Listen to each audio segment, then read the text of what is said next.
morning. Just to start introducing and making some commercial announcements here, I just want to tell you,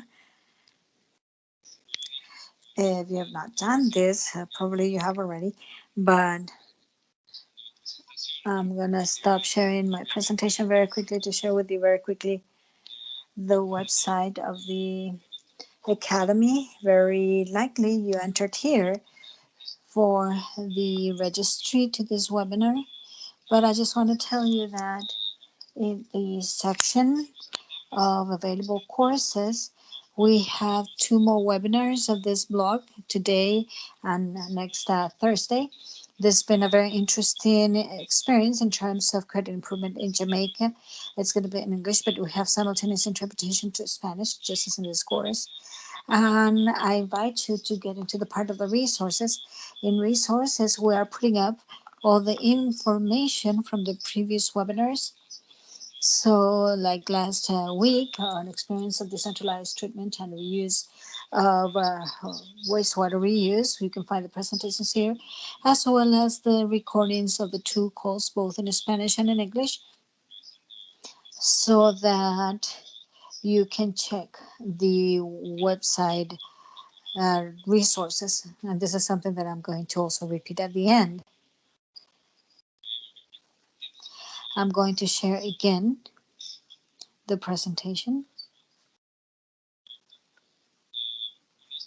So with this, it's 9 o'clock. So we would like to begin. Before anything else, I would like to welcome all of you. I want to welcome all of you and that you know that today this session is about integrated water resource or integrated water management. I am a technical advisor with GIZ, and this is a session as part of the Crew Plus Academy.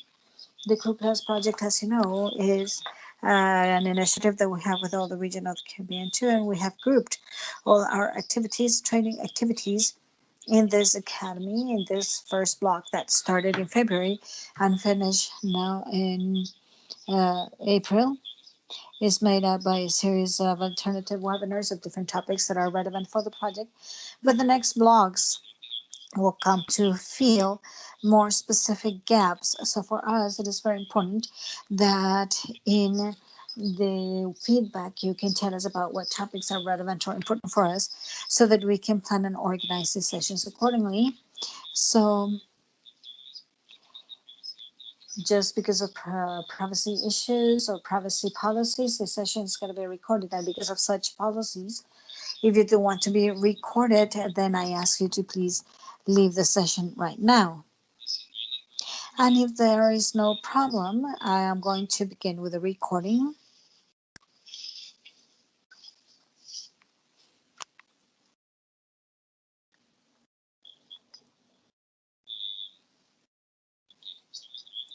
Okay, so we are recording. So as I was telling you, you're enjoying this webinar offered by the Crew Plus Academy.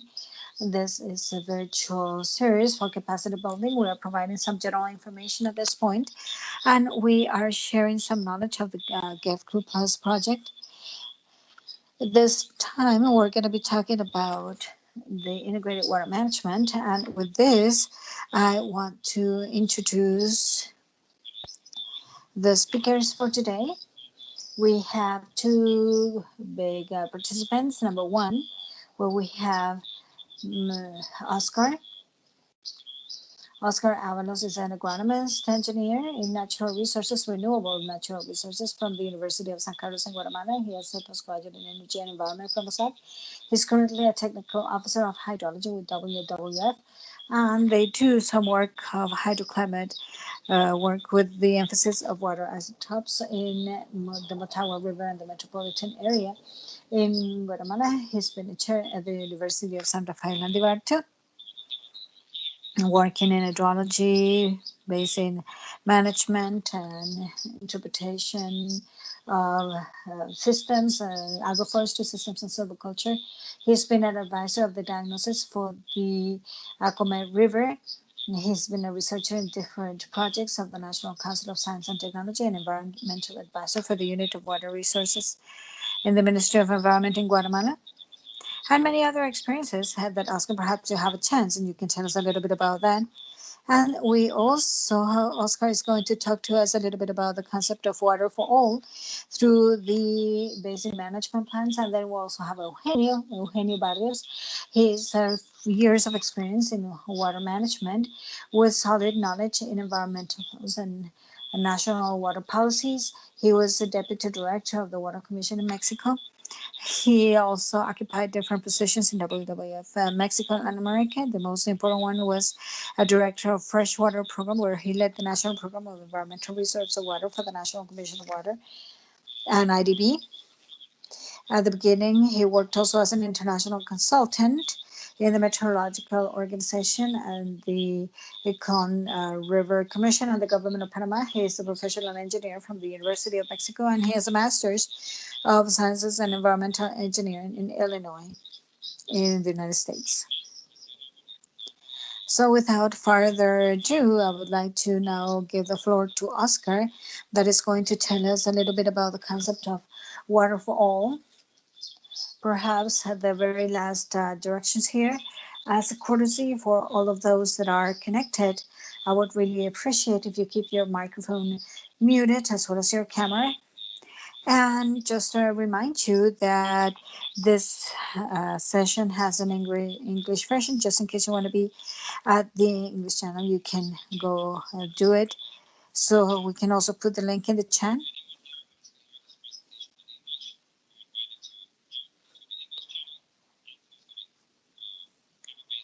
We can hear the presentation either in English or Spanish. And without further ado, Oscar, you just let me know and I move the slides. Thank you, and very nice of you, Joaquin. Good morning, everyone. It is a pleasure also to have here Eugenio Barrios, and also, well, first of all, I want to thank all of you for this opportunity of sharing everything that we have developed with you. Thank God, after leaving the university, I've got 20 years of experience, especially in the national territory. So this helps us have a very good idea of what happens or how we are doing, at least in Guatemala and perhaps also in other regions, with regards to what we have available. We have this water available, so something important here, and just about WWF, as you know, the World Wildlife Fund is in charge. Next slide, please. WWF is in charge of, well, you can see here, this is our area of action. This is the Mesoamerican Reef. So it is important to see this region, especially because of the coral reefs. We know that WWF has certain activities as the flag species, a lot of campaigns against climate change and the washing of the corals, deforestation, plastic, wastewater.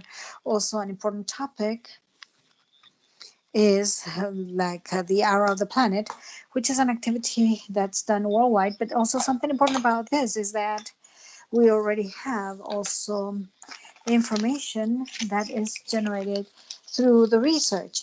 A lot of these processes have served for decision making, or have informed our decision making processes, and specifically because we have been doing these basin management plans where we have the participation from the academia, where we have participation also from the communities. We have also been present, or we have also been working with different non-governmental organizations. And in this way, we have been able to learn a little bit more about the behavior of these water resources. Next, please.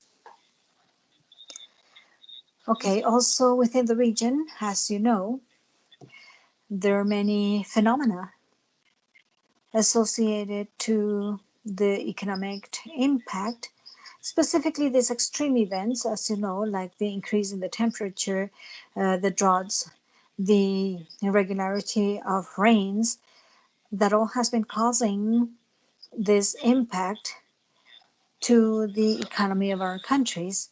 I always say that we are countries that produce biomass, corn, beans, sugarcane, banana, coffee, and that is why we have to pay attention to the natural resources such as the soil and the water. We can see in these images also that although in Guatemala we have had three events of some snow, which didn't happen before, also some floodings in the month of March, a lot of the northern region of Guatemala, since it is one of the coldest and most humid regions that affects the regions in the south of Petén with flooding. And who would expect, some flooding in the dry season? Then these topic of the canicula, which is where people have to start planning, okay, what are they going to do during approximately 1.5 months to 2 months when there's no rain? And they have just planted some of the products. And another important topic that has to do with the forest fires. We're still in the dry season here in Guatemala. We have some forest fires that are still present during the season. So this not only affects the economy, there's also other social conflicts that we can see later on. Next. Okay, right here we have like a brief journey of what has happened in the last couple of decades since 1998. A very dry year at the beginning, a very complicated dry season, forest fires at Epeten, also Hurricane Mitch. Then in 2001 to 2002, we had a drought in the region in the east of Guatemala. In 2009, we had this topic of the dry corridor, and I think that this has been for the whole region some critical years due to the reduction of productivity of agriculture, in this case, the survival of agriculture. In 2015, we know that the temperature in the world starts rising, and that is not going back. Then we also had Stan Hurricane in 2005. We had Agatha in 2010. And just last year, we were affected by Eta and Iota. These hurricanes occurred in less than a couple of weeks, and they were present and hit in the region. So if you realize, we can see that these have been cyclic processes or periodical processes that we have to plan for specifically, like when they can occur. And also forest fires, there's heat points, and something complicated is that in 2020 in the region we have been all hit by COVID, so we specifically need high quality water to be able to fight this pandemic. Next slide, please. Within these extreme events, as I was telling you, you can see when we get these snowstorms, and then we also have some volcanic activity that has come to do things more complicated in some regions. Also very important that after some of these years that were very humid in 1998, actually the same Hurricane Mitch caused that in those areas in 2001, the pine forests, particularly in the northern region of the country, were affected by some pests. Then also there were other pests associated like the coffee rust. We also had some issues with Trypsin cardamom with a bacterium at the Atitlan Lake. And then we also had some other pests with these kinds of grasshoppers in other places of the country. And if we get to research a little bit more of what has happened, we have had droughts for more than 70 years. We have pests, have had pests for more than 70 years too. So it is important to know that these events are affecting more and more the regions, and particularly our economy. Next slide, please. And I think that in each country we also have a legal and regulatory framework or norms that tell us what to do. And there is always there's always this question of why is it that we're still suffering? Why is it that we are being affected by that? We can see specifically wastewater in the rivers. We also see that there are some communities that they have to use that quality of water. We could see bad forest management, and below those areas with bad forest management, we could see the degradation of the soil, the conflict with the water sources. I do not value the water source, and therefore this water source can be then transferred to another community. So they start developing some social conflicts, the management of solid waste also. Many times everything is in the river shores, and this is something that has not really changed in 20 years. Forest fires, that all people think that forest fires are just occurring during the dry season, but they really have to be managed throughout the year. It is not just that the vegetable or the organic matter of the soil is covered, but then the rain starts. So the first impact is going to be on the soil. So we have the topic of erosion and the physical contamination or the runoff of materials towards different water streams. We can also see there that the water sources, well, the communities try to find ways of obtaining this vital fluid.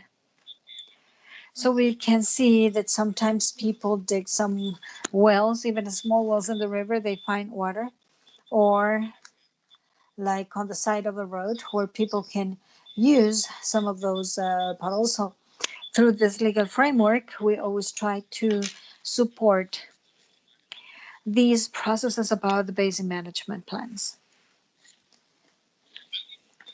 Something important that we also try to see in these processes is that the country, Guatemala, is in the three areas. We have the Caribbean area, the Pacific area, and the Gulf of Mexico. Guatemala, out of the 38 basins, it shares 22. And this is also an important topic because also for some cases, the others may be benefited from the amount of water available, but water may have a bad quality, or maybe uh, dragging some solid waste and so on. So sometimes those topics have to be discussed in different areas or with different problems of forest. So the topic of how many subbasins we have 314 subbasins and 2,391 microbasins.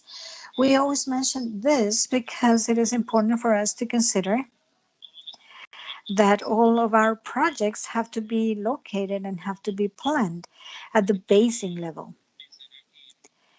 People may think that the project that they are going to do won't have an impact on a particular region.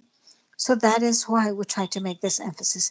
We can see one of the biggest basins is the Motagua River, and this is the one that bears more contamination, more pollution. The problem is evident in the middle of the basin, almost the low part, where we have the metropolitan region, which is the one that causes these amount of solid waste due to a bad management of a parent system. And it is incredible. Sometimes Rigo Las Vacas, which is the one that carries this material or these pollution or these problems, as we say, sometimes it is clean, sometimes it is really dirty.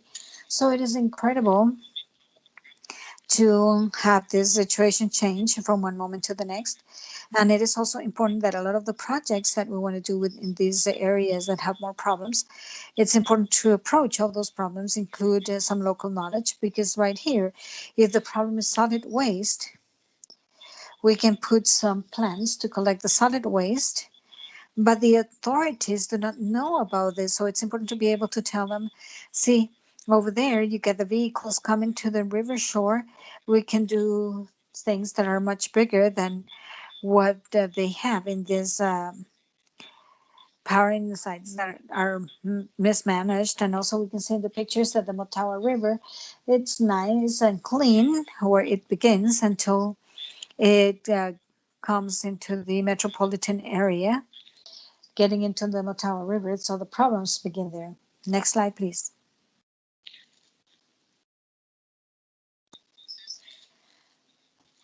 Okay, so I've mentioned here that there's water for all because the numbers What the numbers tell us is that there is an abundance of water resources. It also happens, and I know you all know this, water is not available when it is needed the most, and at the time it is needed the most. So we can see that in 2000 we had 110 million cubic meters of water. Right now, it's estimated that we have 96 billion. We have the data here by each of the area in the Pacific. This is where we have more agricultural activity. This is where we have the sugarcane activity mainly. This is the area where they have less availability of water. But it is also important for us to know that the soil has also been used for other important crops. There's also some hydropower projects. There are projects, larger projects that require important amounts of water. And also an important aspect that we have to explain to people is who consumes and who does not consume the water resources, because that is also a problem. I mean, we have some studies and analyses with regards to the ecological flow, but they have not been met. And also with the authorities, we have to strengthen the authorities in this type of knowledge. So at the end, I can say, yes, we still have water, but the problem is that we do not have some planning or process to be able to manage this vital resource very well. Next slide, please.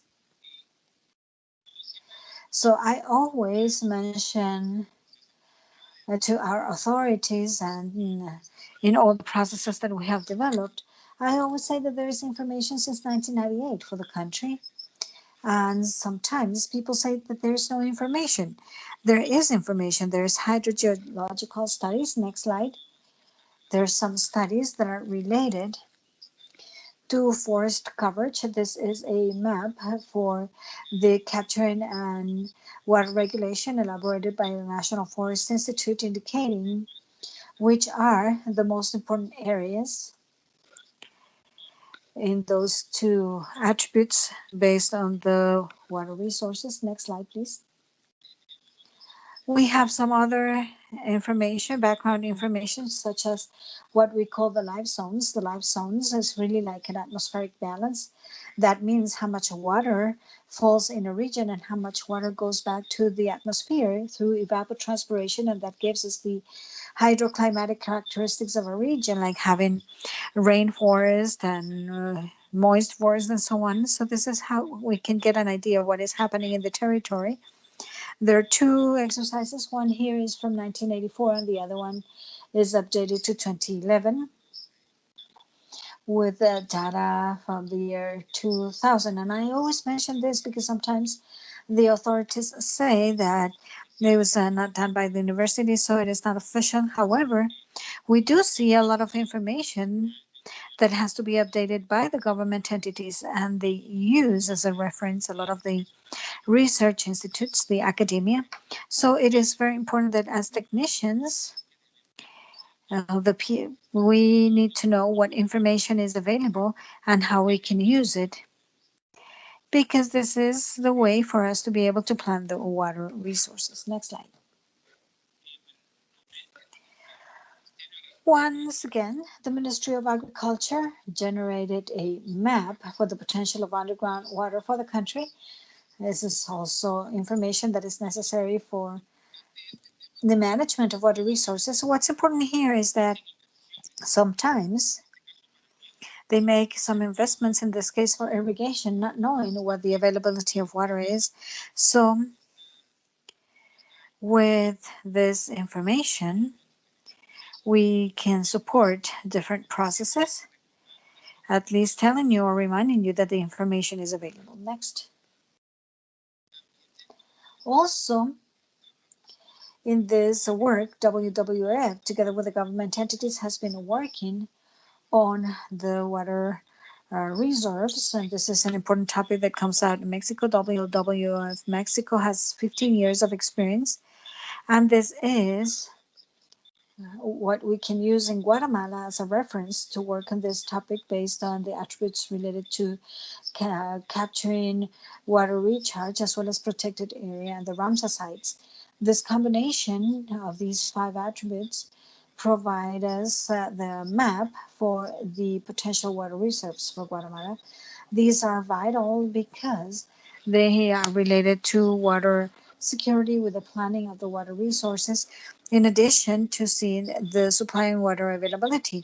Approximately 20% of the territory in Guatemala, under this methodology, under this analysis, guarantees that the current demand of the water resources are covered.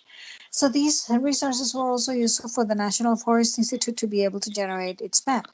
This is very important for us because we can see here, and perhaps also in the legal framework, it was mentioned about the protection of the basins. It is a government agreement that came out at the beginning of this year, where we're requested to prioritize the basins, the water basins in the country, and this could be an instrument that is validated with these government entities in order to make it official and to make it a starting point in this topic.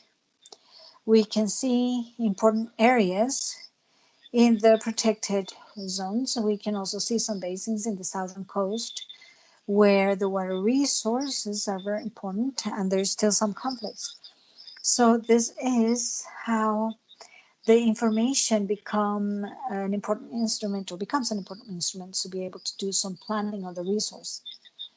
This also, as I was telling you, as you saw before, in 2005, the National Forest Institute generated a map. It was updated then in 2017 with a map of the forest land for capturing regulation and water recharge. This map got the assistance of WWF, and they added 2 other important variables to be able to generate the map.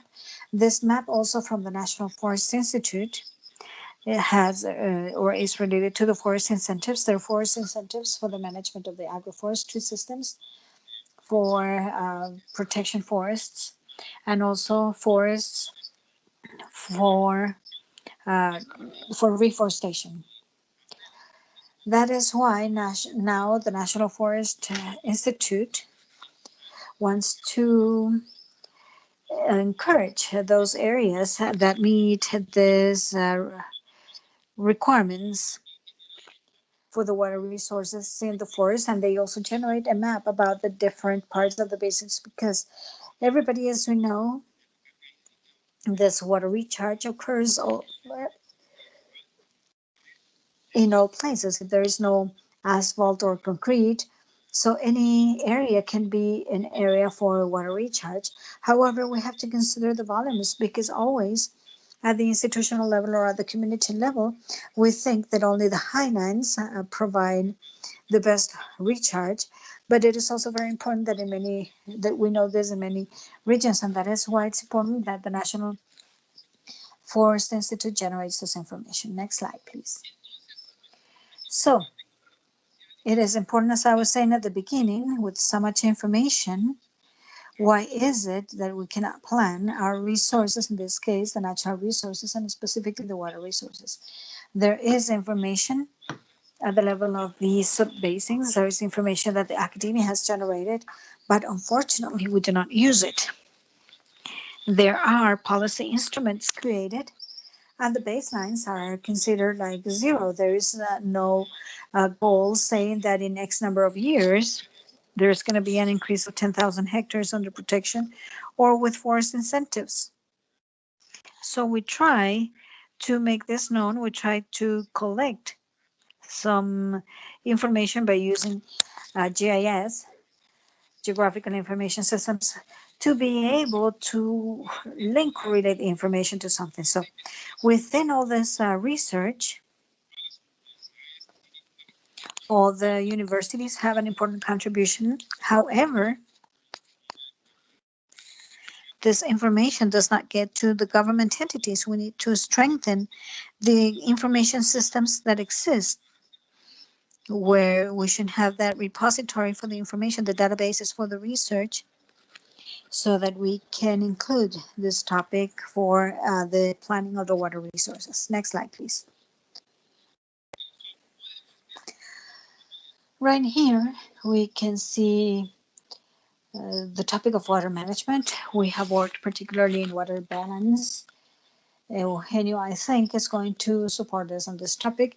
We have also made some research. We have compared the wet years with dry years, and it is evident in 2015 we can see that it was a dry year. Compared to 2016, we can see how much it rained.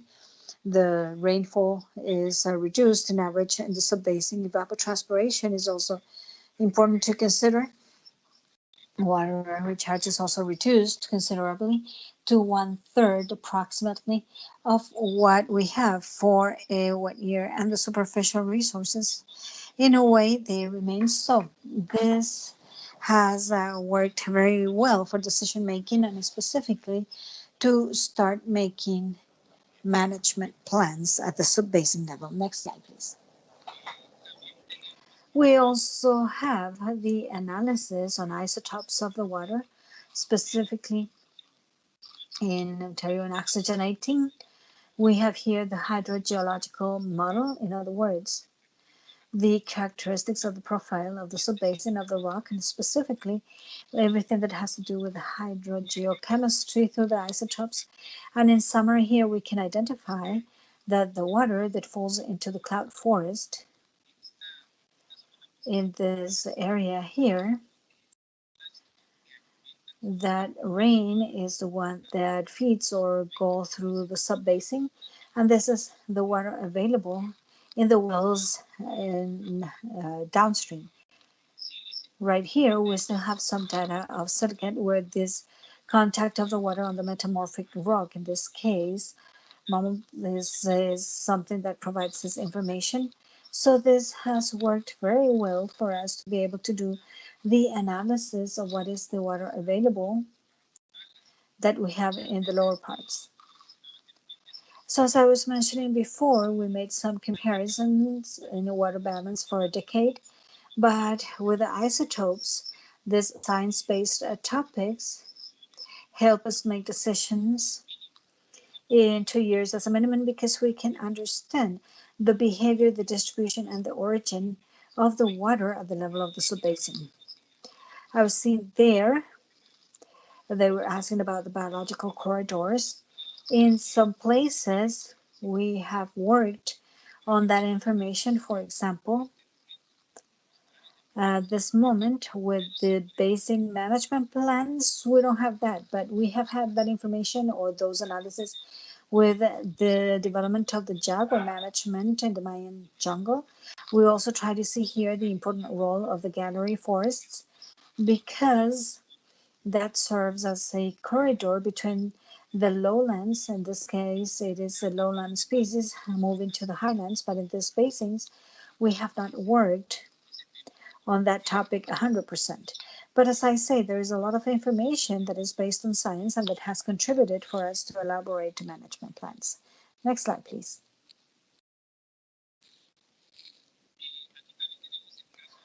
We also have here the subbasing of the Babos River that is shared with Honduras, where we talk also about a water balance, because we have precipitation data or rainfall data, we have temperature data that we transformed into evapotranspiration. We have the runoff topic because we measure the flows. We also have data of the hydrogeological potential to have an approximation of the water recharge. And in this way, we have been able to advance in terms of characterization and diagnosis. Due to the pandemic, we did not continue with the management plan. This is something we're going to go back to this year. But it is important that as they were integrated into the municipalities or the ministries of the countries, and it was also shared with other government and non-governmental entities, we continued measuring the flows and approaching the communities, which is all vital for these processes for management plans. Next slide, please.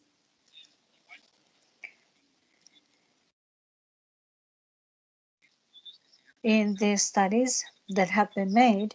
In this case, we have the water balance for the metropolitan region in the southern area, the Villalobos River, where we can see what is the amount of water, the flow of water that they have, that they use.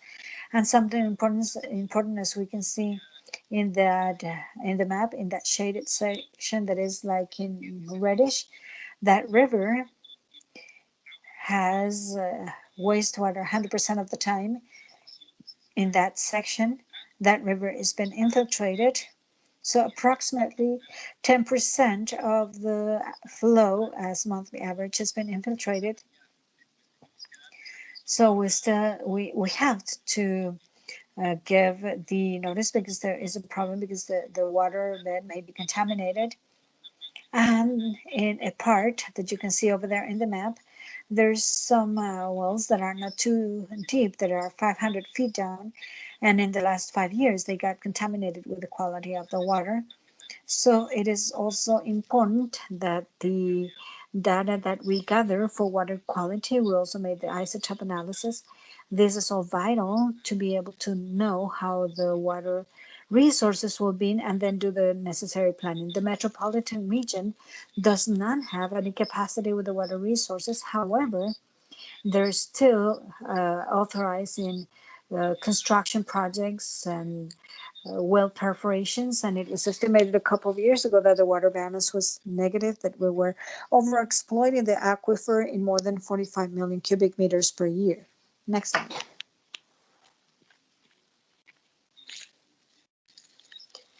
Within all this, well, as I was mentioning, we are, or at least I consider that in the region, we are biomass producing countries. We also have tourism, but tourism, well, as we know, is on standby basically in all the countries. Also, we depend a lot on the remittances sent by the people that are abroad. In terms of population, there is an impact on erosion. We know that the soil is a non-renewable natural resource. We depend on it. We depend on all the natural resources that we get from the basins, from nature. The topic of ecological diversity is also very important, because sometimes as technicians, we forget those indicator species, those important species. We begin with the topic of characterization, the diagnosis, the consultation, all these things. We identify the problems, the potentials of the different opportunities. But this is something that has to be in consensus. It's not just to take a map and plan from one perspective. And there has always been like a coaching process taking place. We were mentioning that we were developing the plan for the management of Rio Bobos, and we continue in communication with the two municipalities, with some communities, with some community groups, with the municipal environmental management offices, because we have to continue with the process, and also because people believe that we just get there for some time and then we'll leave.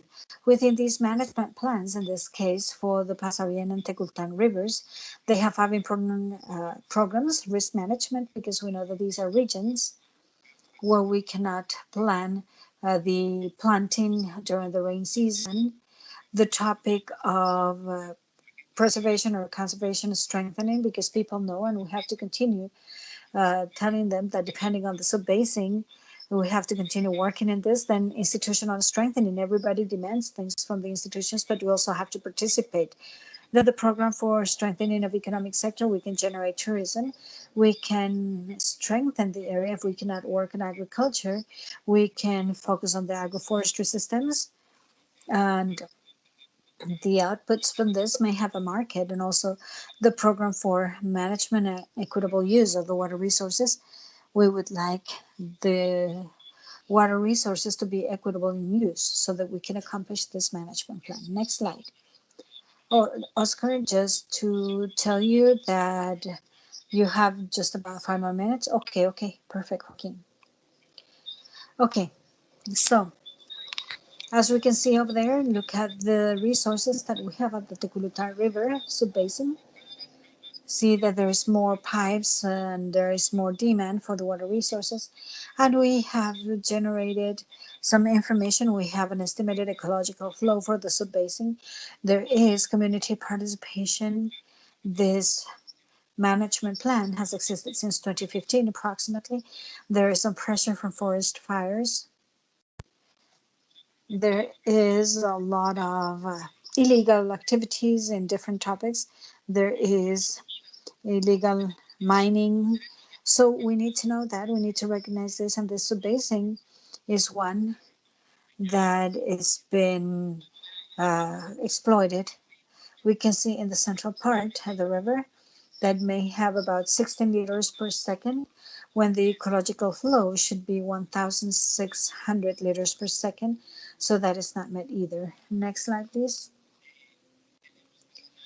We have some analysis about the different climate scenarios. So it is important for us to know this, for us to make society know about this. There is a table that is working on the topic of forest fires, and that is why this year we have had less fires in this basin, where the municipality maintains a communication with different users in the subbasin. Next slide, please.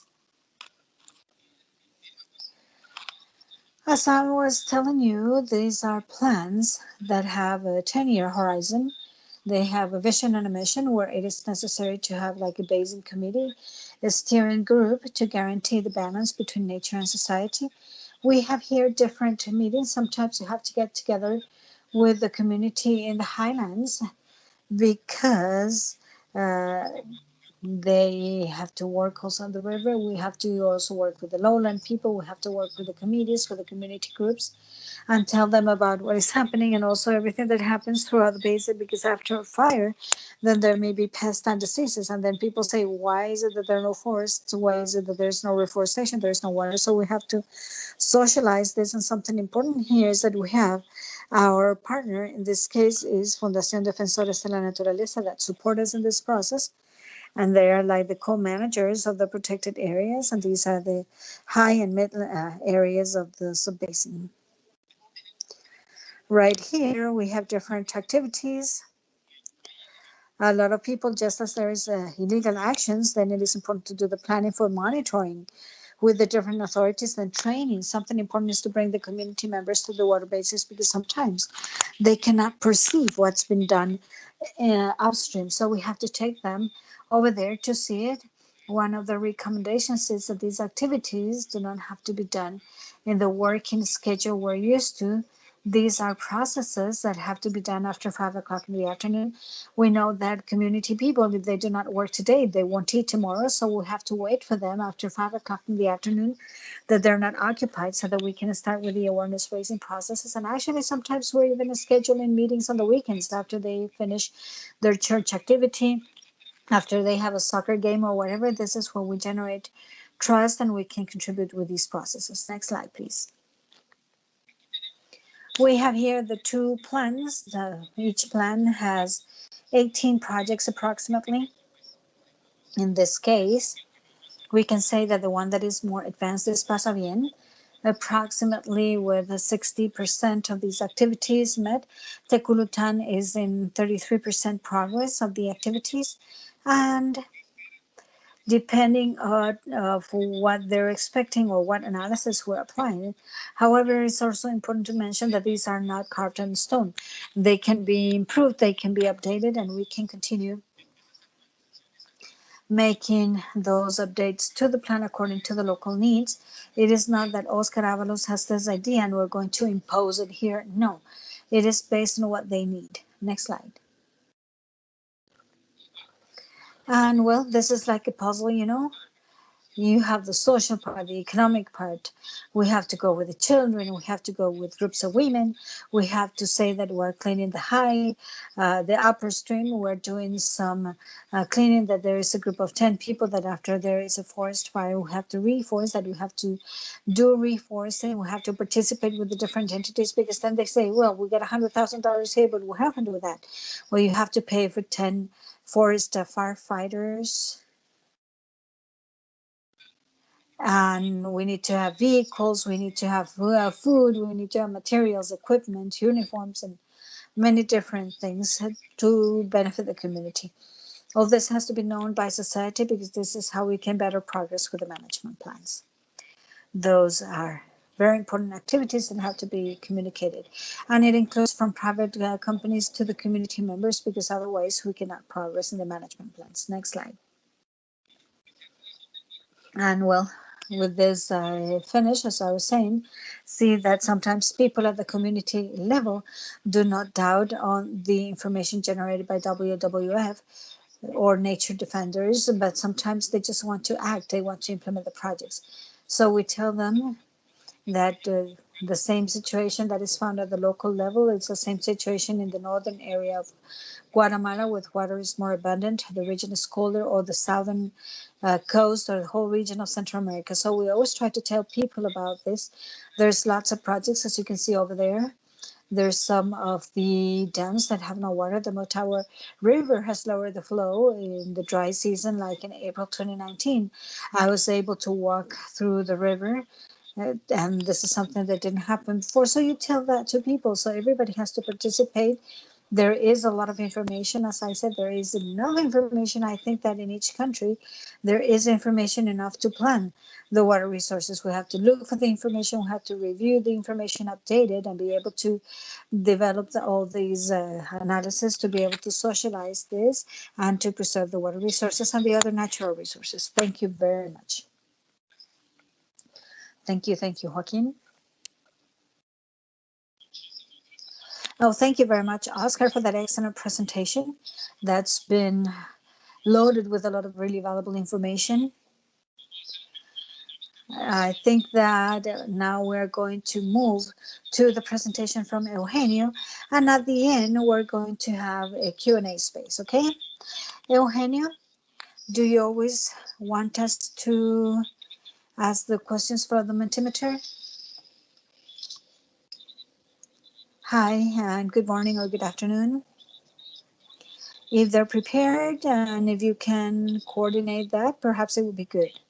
Okay, so let's try to do it.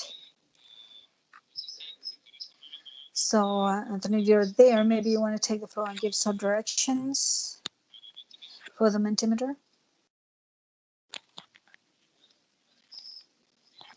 Okay, good morning, everyone. What we're going to be doing now is that Eugenio had prepared some questions for us to interact a little bit more with the participants. So what we're going to be doing right now is I'm going to be sharing the screen. There's going to be a question on the screen, and I will put the link in the chat. In that case, also we're going to present it on the screen. If you prefer to do it with a cell phone, you can do it with a code that is going to come up on the screen. So I'm going to share my screen. Anthony, they will have to get into www.menti.com and then the code for the question. Okay, there it is. Menti.com. I'm going to share the link here where you can enter directly. I'm going to put it in the chat. Just a second.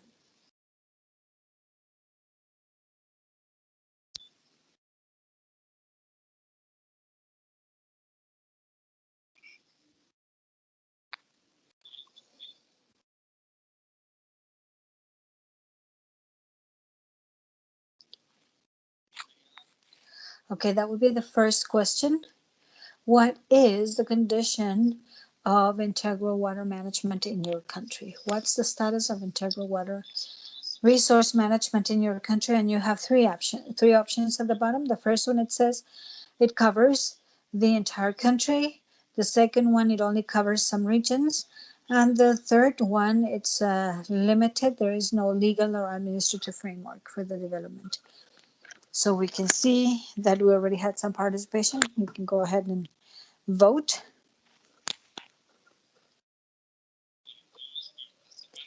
Yeah, for all participants, you can get into the last link that he put on the chat. Don't be biased because of the answers that are coming up right now, but just your real answer. Well, that is a very good idea, Eugenio.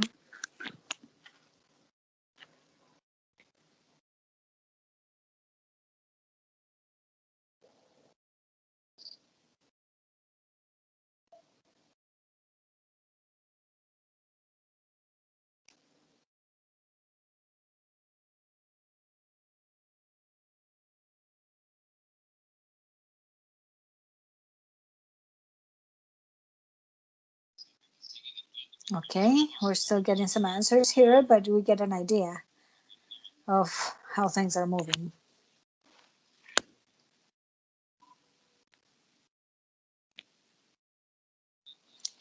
Yes, exactly. It seems that most people are saying that it only covers some regions.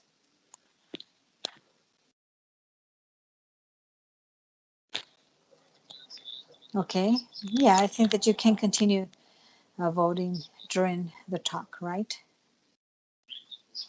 Yes, that is correct. I think that there is another question, right, Anthony?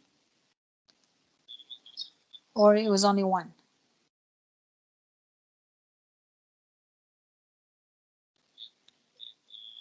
Okay, I'm going to share the presentation here. Oh, yeah, there is a second question here. The second question is, what is the main obstacle to accelerate the integral water resource management in your country? And this is open, so you can write your answers. So let's try to answer with just one word, 2 words.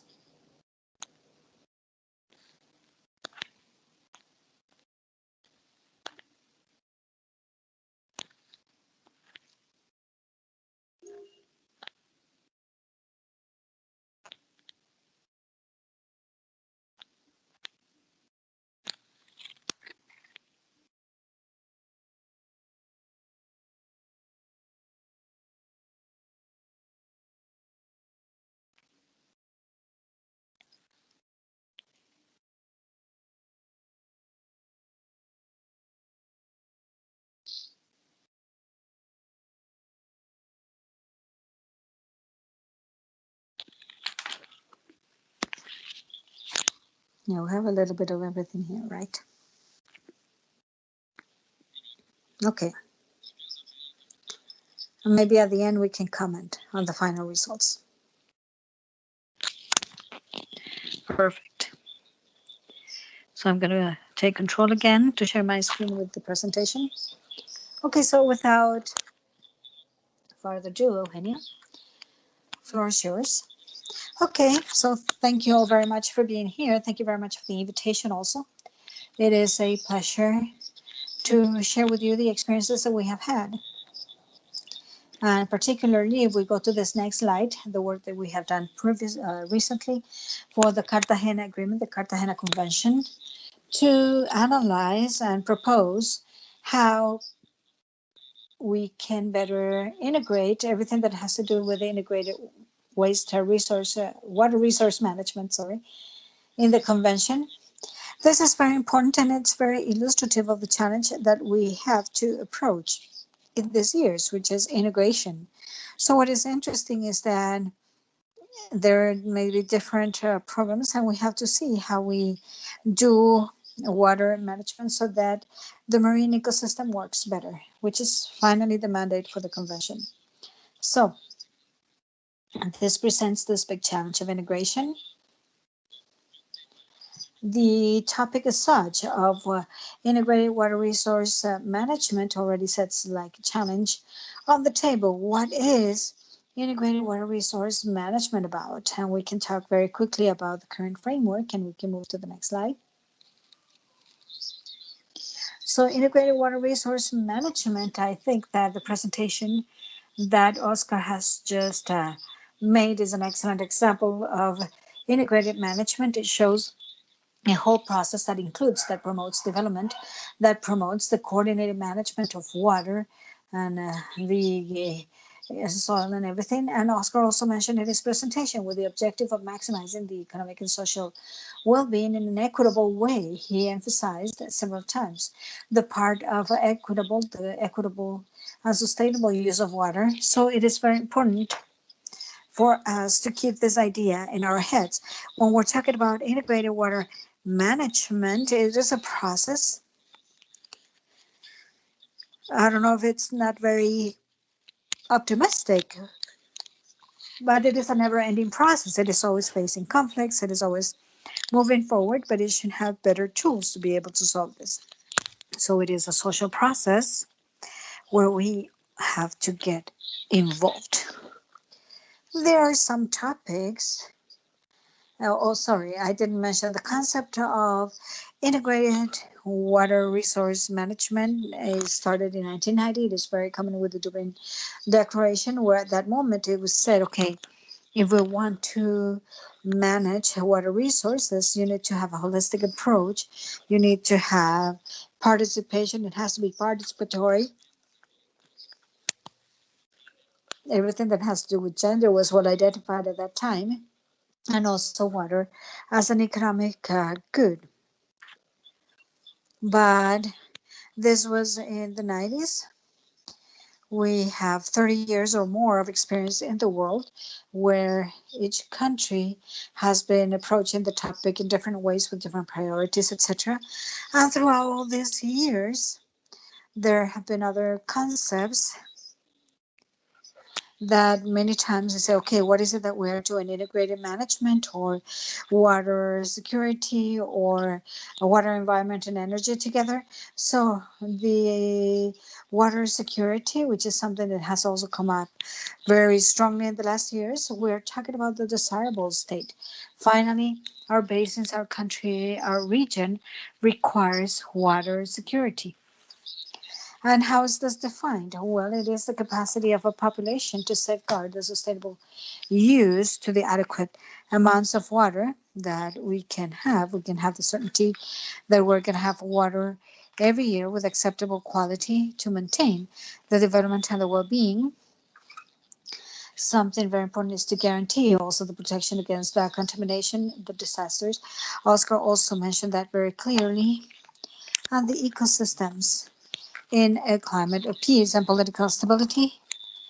So there is a series of components that altogether integrate the desirable status, which is the water security of a region of a country, and this is reached through a process of integrated resource management. I mentioned here the other topic that is also very relevant in the global agenda, which is the water, food, and energy nexus. That nexus, or that one, is more focused to planning issues.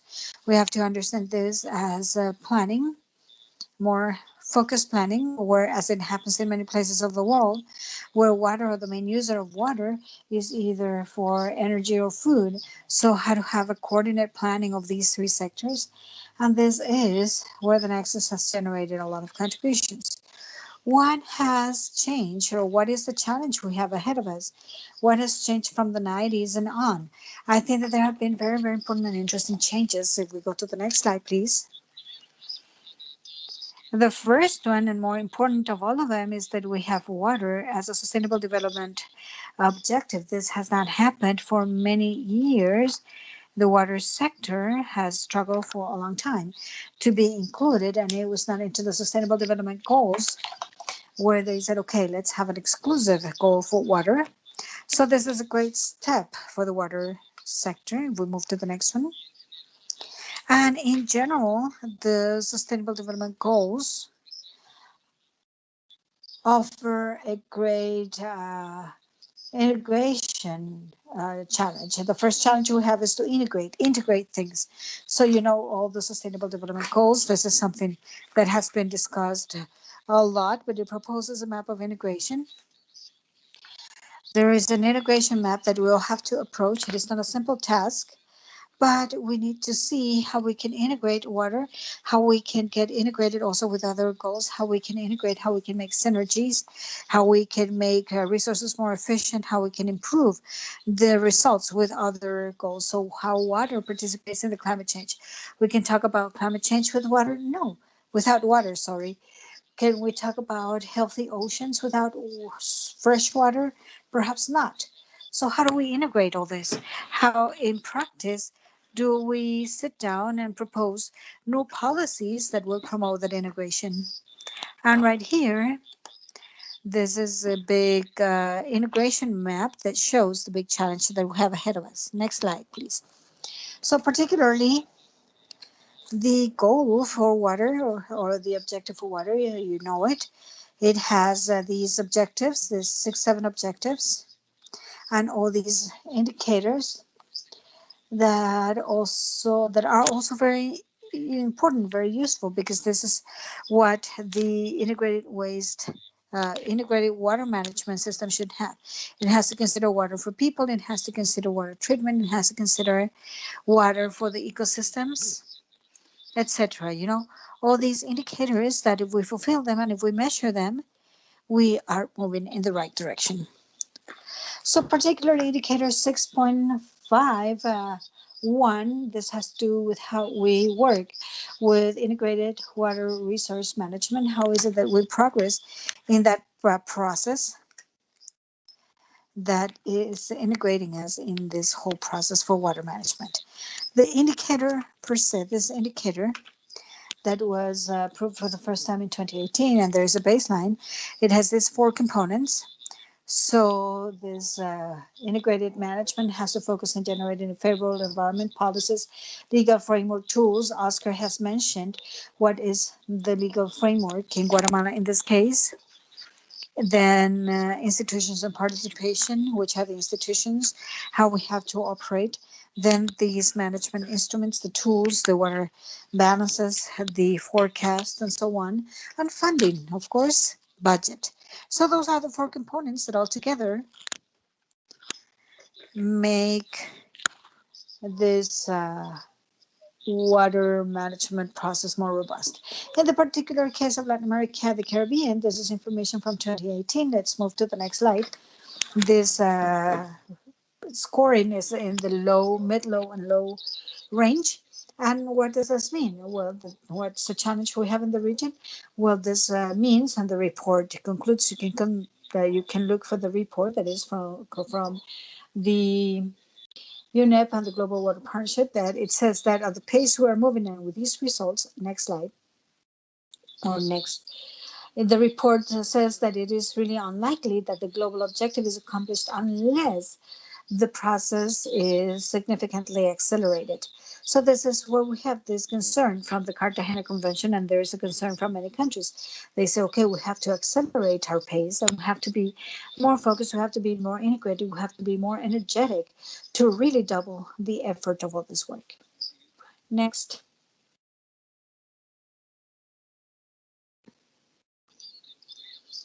So how can we accelerate this? Or I insist on the term of integration. Which would be the way to accelerate this process? I think that we lost the presentation in this Spanish screen. Anyway, there are 3 big topics. There are 3 big agendas that potentiate or promote the need of integrating water. The first one is climate change. Climate change, how water is identified as priority number 1 in a lot of the NDCs that the countries have proposed as the goals by 2030. So we have to make a very solid, very well thought and a strategic synergy to potentiate climate change and water. The other topic has to do with biodiversity. We're facing a biodiversity crisis in the world. So water can become, or integrated management can become a really powerful tool for the conservation of biological diversity. But if we understand the ecological role of all this, so this is one of the big gaps that we have in the integrated water resource management. We're talking about ecological flows, but there is still concepts behind all this that have to be strengthened and seen in a better way. And finally, the third element that has to help us accelerate and create these synergies is the construction of resilience. We talk about risks. Oscar presented a very, very interesting timeline where we see how in the last years, the only thing that is certain is that everything is uncertain. I mean, there's fires, there's snow, storms, there's drought, there's flooding during the dry seasons, there's pandemic. So how we can build a resilient society, how is it that water helps us, how is it that we get integrated so that water can be the engine for growing resilience. Next slide. So with this in mind, which would be like the new approach for integral water resource management. Something very important is that integrated water resource management has to be an independent process. We may say it has always been independent, but no, in most of the cases, it is not independent. It is usually in the hands, or it's very common that integrated water resource management is approached by an office that is in charge of the distribution for potable water and sanitation. So we have to understand that it has to be an independent process. The manager for the water resources has to be like a bank, like a national water bank, that has to be autonomous to be able to make decisions that would be benefiting everyone and not be dominated by particular or vested interests. That may be very important, but at the end, autonomy is required to be able to balance the decision. So it has to be an independent process. There is a strategic opportunity to approach water resource management in those places where there is no conflict yet.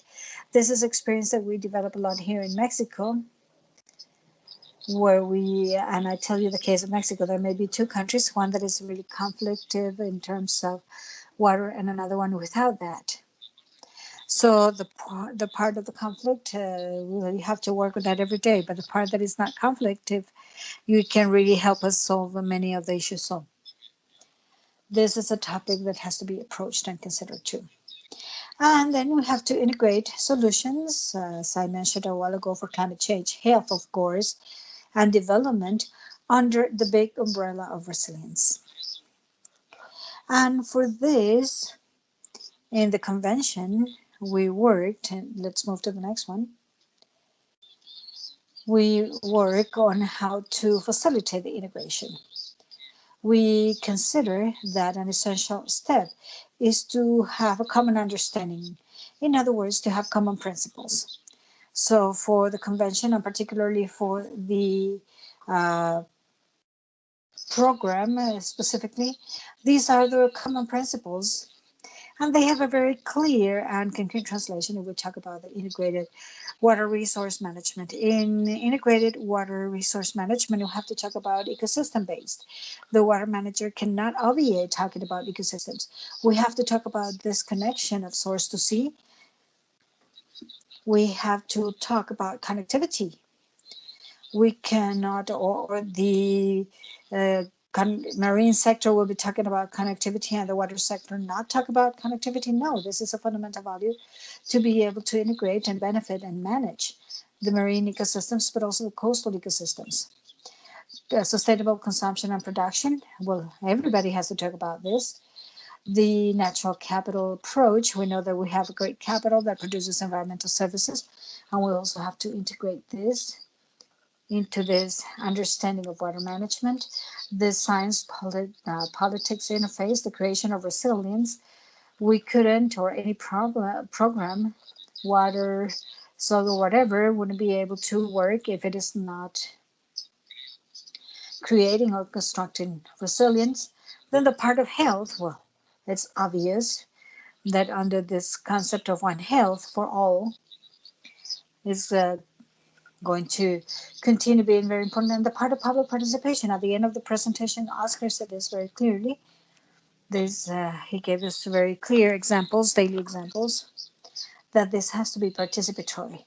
And in the region, something very relevant is the Escazu Agreement that actually entered into force a few days ago. And this is something that we have to be very proud of. It is an agreement from Latin America and the Caribbean, providing the conditions of the right to environmental information that each person, each individual in the region has, as well as the future generations. And it also provides the conditions for the participation in this environmental exercise and access to environmental information. So these should be common principles that we have to understand in all the different areas of natural resource management and development too. Next slide.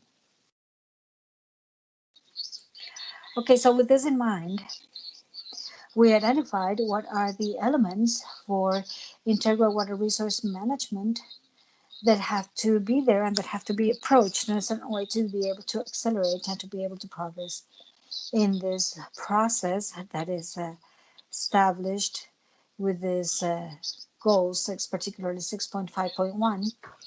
The first thing that's very important in these 30 years, let's do one click, is water governance. There has to be a clear governance model that is based on these social agreements, society, government, and enterprises to be able to reach the objective that we have set.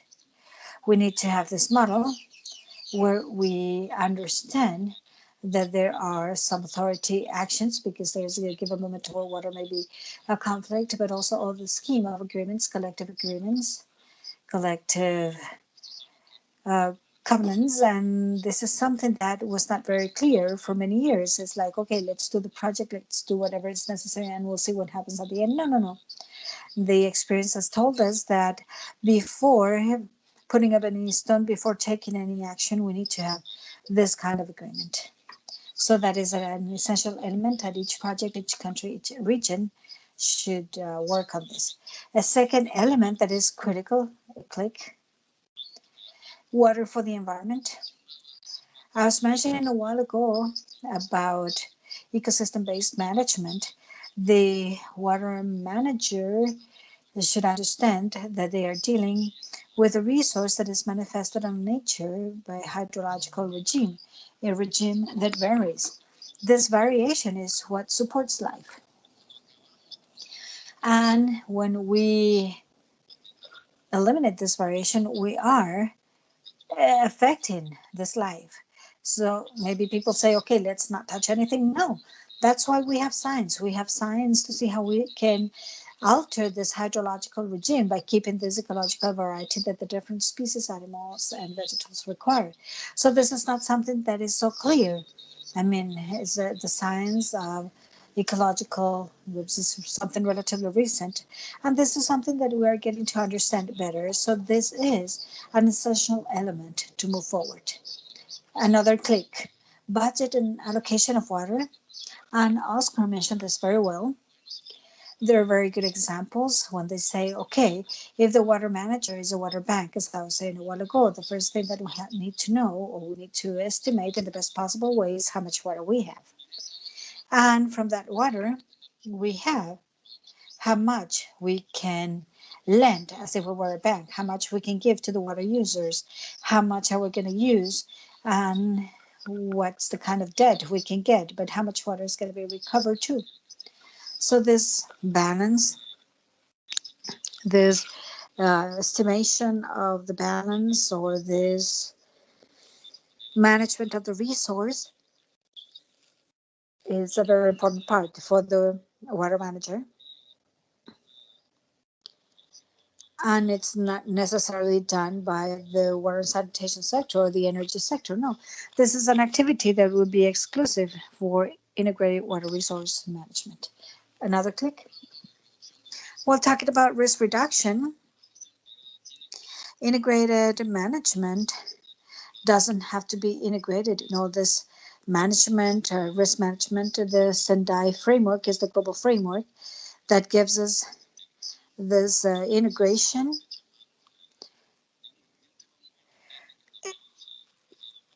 And this implies a very important topic here, which is the integration of water and territory, water management and territory, with functions that have to do with security, with the security objective, and the preservation and the functions of the ecosystems, as well as a partner for the management of the resource. Another click.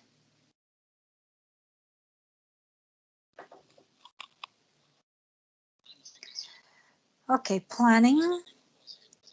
We got very good examples from Oscar at the end. Oh, this has to be in a plan. This has to be in a plan where we guarantee that we're going to be using these governance elements and so on to be able to develop and implement the actions that we agree. The financial mechanisms come in here. We're talking here about innovating in the financial mechanisms, and there's several very good experiences where we talk about financial alternatives for the part of like environmental services and so on. A very important topic is that we're talking about financing water management. We're not talking about financing the projects that has to do with the development of the water resources. And we're not talking about financing the big works of potable water and sanitation. No, it is a big challenge without a doubt, yes. But right here, we're focusing on the financing of the plans for integrated water resource management. So, as part of all this, they have to be integrated in all the development investments that are made in the country, and they cannot be left aside and then say where we get the money to monitor or to do the meetings or to do the follow-up or to do all those actions that have to do with the management. It is very important, and I here emphasize, Oscar didn't go on this topic, but planning and funding, they go hand in hand. We cannot make a plan when we do not have the money to implement.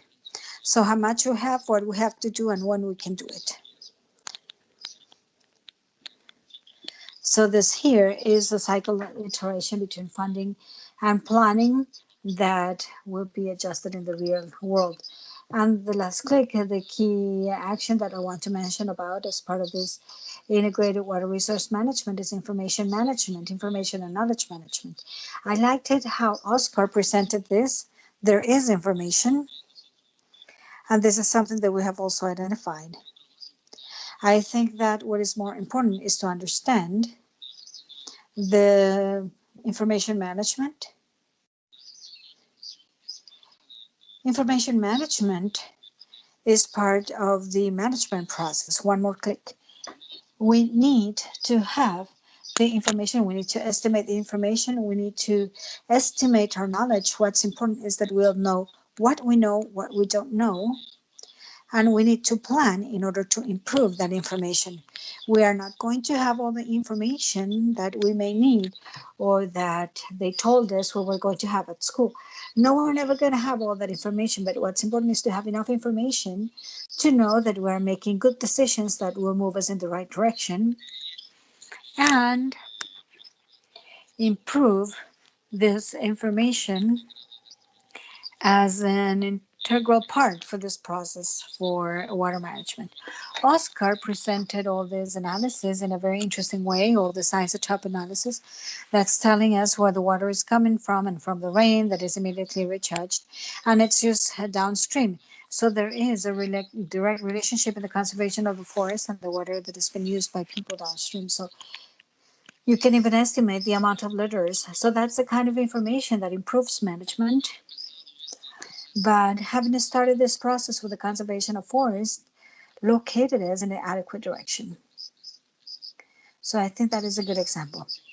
These are the actions that I consider are key for this new time, for this new stage that's really challenging about integrated water resource management. Next slide.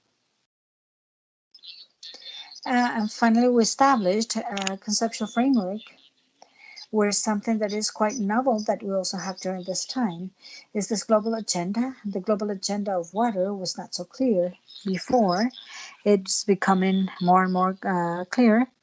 We were talking about the role of water as a connector between climate change and the development agendas, and the agenda for disaster risk reduction, the Sendai framework, where the international community and the experts are clear that the water plays the role of a connector with these agendas. At the local level, we need to be integrated, as I said at the very beginning of my talk. And irrigation, I mean, we have to focus on the coastal area, we have to focus in the deltas where water management, integrated water resource management has a very concrete objective to reach so that the coastal systems to be maintained, all that through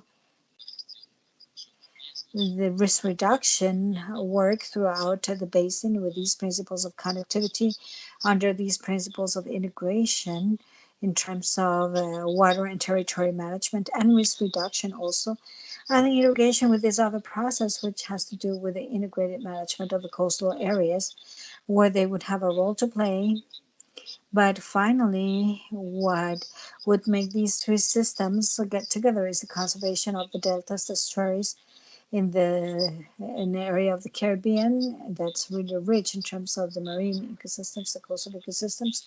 We can talk about mangroves, we can talk about many different things. We can talk about the wealth of the coastal ecosystem for the region.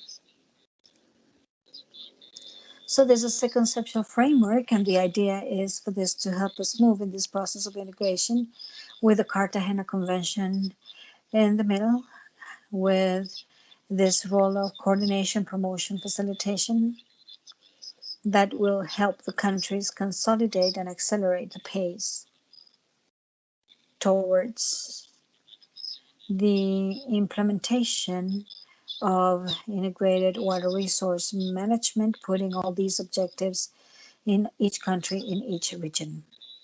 So this is really what I wanted to share with you. I want to reiterate that at the end, this is more theoretical, more a matter of public policy, more about like recommendations. But I think that Oscar's presentation was also very clear in the challenges and the daily challenges, what can be done, and how to start moving these processes at the local level. So thank you very much. Maybe I can take a look at the answers to the survey we made at the Mentimeter, as you wish, Joaquin. Okay, thank you very much, Eugenia. Anthony, I don't know if we have more answers in the Mentimeter. Maybe you would like to share that very quickly. Just a quick screen. Okay, there you have it. Okay, as we see, there is a lot that has to do with political will. And these are some funding, strategic planning, that several of the things that Eugenio mentioned are mentioned here. Okay, and in the other question, give me a second, let me go back to that one.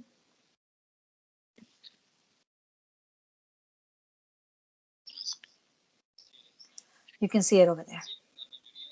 Yeah, in most of the cases, it only covers some regions in the case of integrated water resource management in the country. And we can also see that many of them say it's limited. Okay. Okay, so just two things to add, because we're coming to the end of the session. So before opening a brief Q&A, in the chat, Susana, that is part of another agency that is supplementing the Crew Plus, has just placed the forms for a brief survey to evaluate the presentation from Eugenio and Oscar jointly. So your feedback is really valuable for us because it helps us improve in the academy. And with this, I would like to open the space for Q&A or comments. I think that there were a couple of comments in the chat, but I think that you have already covered that. There is something about from Patricia. Patricia, maybe you want to open the microphone or the camera and make a brief introduction. Also for Victor, that I saw he asked a question in terms of biological indicators.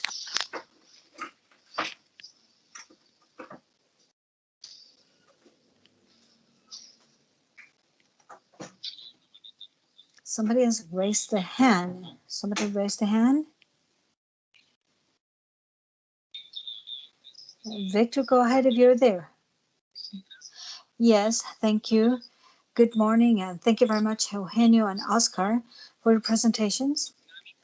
Very dynamic. And I'm going to ask a question to both of you. Which has been the methodology to approach the people that are kind of breaching some of the elements related to water?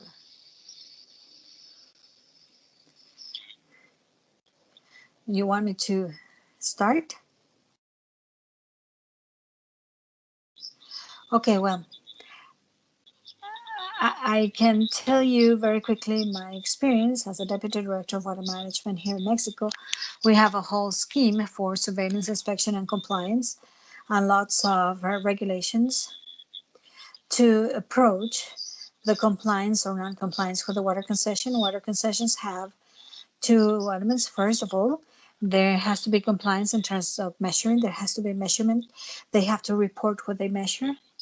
And then they have to treat the water and discharge the water and also measure and pay if there is any issue. So those that are not compliant, they get an inspection visit. You verify the non-compliance, and they may be subject to the cancellation of the concession. So it depends on how serious the situation was. It depends on several aspects, but that is in general terms the procedure we have for surveillance. Now, it is a very complicated issue. Legally, there are many ways defending themselves. So that is why it's so important to have a water governance system where the different stakeholders will be compliant on their own conviction, because if they're not compliant, they will be affecting everyone. So first we have to kind of exhaust those means to then get into the more administrative processes that may be a nightmare. Yes, well, in my case, well, we in Guatemala, we have an environmental instrument that updates the use of the water resources. Unfortunately, there is no like monitoring, follow up, and control because there's some affection in the flows. We have the case of the Pasavien that there is a hydropower plant, and every time they change ownership every 5 years, the conditions of the river vary. And in the last years, there is a part of the river where the communities capture water for the use. So this is sometimes where the conflict is. As they are saying, they have no doubts that we generate the information, that it's okay. We have Defensores de la Naturaleza over there as an NGO. And they ask for our support to bring this problem to other entities. So there may be some issues in terms of forest management, in terms of mining activities that sooner or later the Ministry of the Environment will have to go there and to be able to solve this topic. But it is a little bit complicated. There is not really follow-up. Thank you. Thank you, Victor. Is there any other question? Well, there is a question here that's more technical than anything else. The question is if the information is going to be shared. Yes. At the beginning, I showed you, and I can show you very quickly in the website of Crew Plus Academy. You can go to the section that is called Resources. You get into the Crew Plus Academy, academy.gevcrew.org. In the section of the resources, you're going to be able to find the material, not just with this webinar, but also from the other webinars. From this one in particular, you're going to have to give us a few days to be able to process the videos and upload all the information. But everything is going to be in this link. So you just click in the plus sign and you should have everything here. The Spanish presentation, English presentation, and the videos. I would also like to tell or call Neftali. Neftali, if you're there, part of the intervention of the GEF Crew project, is that we have several activities in Guatemala that are being led by Neftali at this moment. So Neftali, I don't know if you want to share very quickly about what we are working on in Guatemala. Yes, thank you very much, Joaquin, and it's great greeting you all. Greetings to Oscar and Eugenio. Those were excellent presentations. And of course, Oscar in Guatemala, we're also into that good coordination. And I want to tell you all very quickly that part of the Crew Plus project is the implementation of two components for Guatemala.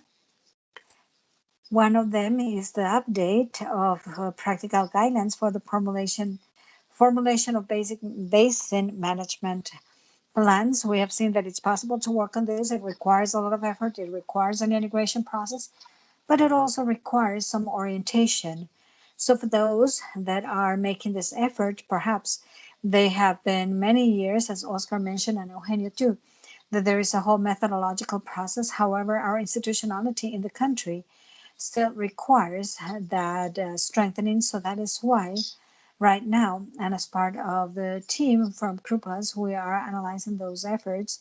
And we also have Otto Rivera, who is the consultant that is in charge of leading this process here. Also, everything that has to do with the communication with the counterpart, which is the Ministry of the Environment in Guatemala.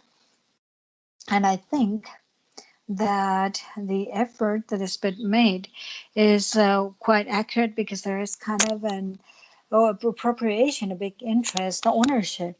I was going to mention that we have the government agreement 1920-21, even the number is very nice, 1920-21, but it is really emphasizing the protection and conservation of the basins and the whole republic. So I think that that effort, and we saw it also in the requirements, that there is a need for political will, that there is a need of integration from the different sectors, public, private, NGOs, and others. So this can really contribute in that sense. So basically, that is what we are doing right now with the project here. And another of the ideas is to have that synergy, to have the people that have a lot of experience. And this is also part of some of the work that will be done. And then in component number 3, we hope that we can implement measures, actions, and so on to implement the basin management plans in several of the micro basins that have also been selected for the project. So I am very, very happy by listening to these presentations, and also the experience that has been generated in the project. For us, it would also be a pleasure to share all of this with you. Thank you. Thank you very much, Natalie. Otto, I don't know if you wanted to say something. Well, just to say thank you very much for the opportunity. And it's great to see Oscar Avalos again. I had not seen him for many years. We worked together at some time, right, Oscar? Yes, right. So I think it is a good opportunity to see again now that you're here in Guatemala. And it's great to see that you have been working with Pasa Bien and so on. And I see that you have had a lot of progress at the level of the subbasins. And I think that this is going to allow for excellent input for the update of these management programs for the microbasin. So thank you very much for the opportunity. And Oscar, I'll get in touch with you. Sure. Sure, Otoniel. Thank you. Thank you, Neftali. Thank you, Joaquin. Well, super. We have a question from the English channel. And it says that one of the challenges is the disconnection between the national policies, the local, national, and even global policies in terms of water. So the question is, what do you suggest in order to create a better synergy between these 3 parts, local, national, and regional? In terms of water, of course. And this is a question from Christopher Corbin.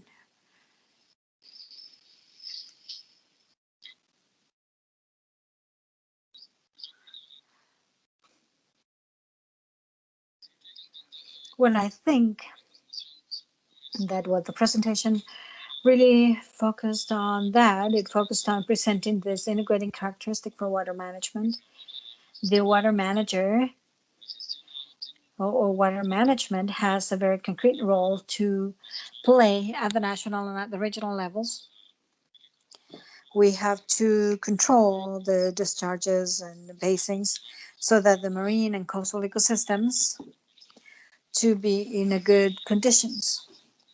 So the synergy is in focusing in these coastal ecosystems, for example. I think that, trying to focus this commitment is one of the recommendations. Also, now that I was making this study, something that attracted my attention is the coverage of mangrove in the region. The coverage of mangroves is big in the region. It's almost 2 million hectares or square kilometers. Oh, no, hectares. It's really big. So all the countries are really surrounded by the mangroves. And the conservation of the mangrove requires maintaining the connectivity, the hydrological regime, the management of the coastal area, sedimentation, pollution. So it really entails a series of things. So the water manager only has to comply with a part, but the coastal areas have to comply with the other parts. But it is an ecosystem that has a key role to defend or against risk, against hurricanes and against extreme events. So maybe the region can say, okay, we're going to preserve our mangroves. So the water has a role, the coastal areas have a role. And then we can start being accountable of what has been done in terms of mangrove coverage, adaptation to climate change. So it integrates or entails a series of aspects so that it would allow us to be more focused in the interventions. Yeah, I think on my part that also in this point, those of us into these things, sometimes we have to do some binational processes. And as Eugenio was saying, that technical part contributes a lot to the political part. For example, when I talk about the Bobo River, always like the two ministries say, okay, we have to include the foreign affairs ministry. And in this way, we have to also train them. We have to tell them why is it that we're working on that topic. Then the topic of mitigation and adaptation. They're not like constantly working with those topics. So this we have this technical political part where we have to bring the government entities in so that they can contribute. They have told us about this many times. Have you gone through foreign affairs, for example, at the Rio Bobos? Hondurans and Guatemalans have a good relationship. They come and go. It's true. There's no customs. There's like blind spots over there, but we need this kind of interaction because when the government entities come in, they may affect some of the processes. So we always want to support the technical and political part wherever it's required.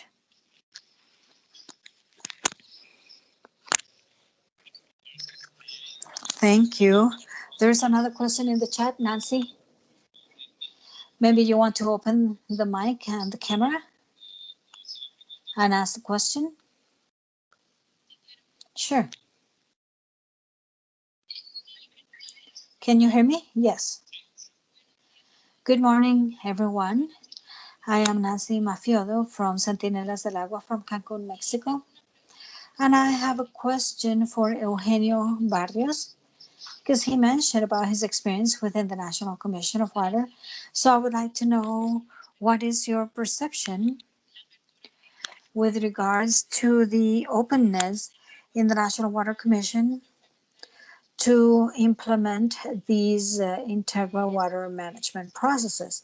This is because there is this perception that the vision of CONAGUA, the Water Commission, only focuses on the gray infrastructure, and there is little attention given to green infrastructure and everything that has to do with integral basin management. And we also know that there are overloaded in terms of human capacity for all the processes of inspection and surveillance they have to do with all water uses. So that was my question. How open are you in Conagua, or how open are they in Conagua for these processes for water management?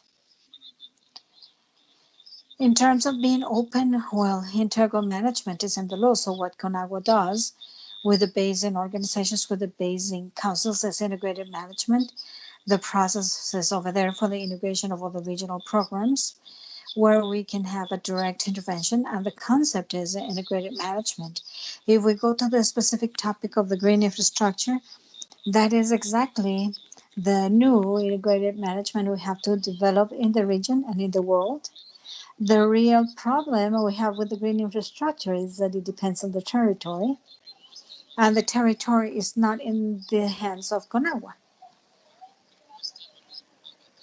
So what is easier that Conagua says, I'm going to build a dike here so that we do not get flooding or getting into a social process for the management together with the municipal government or the state government, or I don't know, alignment. Sometimes it cannot be done if it is not in the law. So we need to change the policies for that to be easier. And that is why within this concept framework we're proposing water management, we need to sit down, we need to use the territory, and we need to analyze risk factors. We need to have a perspective of the risk, and we have to see how to better use our resources. But this is something that has to be designed in the policies and in the processes. No matter if there's more, we do not need to have like a huge reference framework, but we need to have a process where there is agreement between with the municipal government that is going to help us to avoid invasion in the basins and to maintain like the flooding buffer areas. And if we make a park over there, then maybe we can improve livelihood. And if you do some work on development and tourism, well, that's the type of synergies that help us do more integrated projects. The problem now, you're over there in Conagua and you have to relieve the flooding risk of a population, and well, otherwise you lose your job. You may get on jail, so you do a dike before you get into other things. So we need to focus on those things. And I want to take advantage of your question about the inspections, just to go back and answer to Victor that he asked something about this a while ago. There is a very interesting world on the use of the new technologies for everything that has to do with compliance in water. So how do we integrate remote perceptions, online monitoring with elements related also to compliance to make this faster and for people to know who is in compliance, who's not, and when.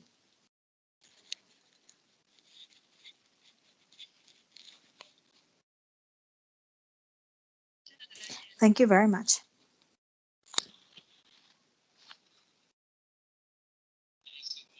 Thank you, Nancy.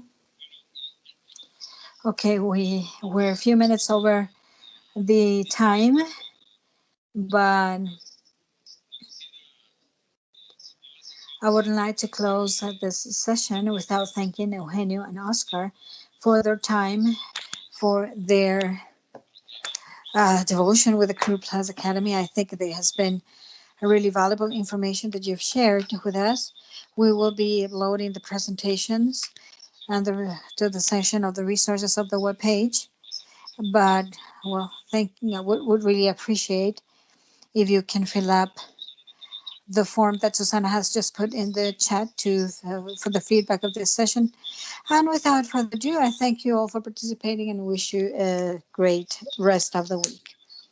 Thank you. Thank you very much. Bye-bye. Bye, everyone. Thank you.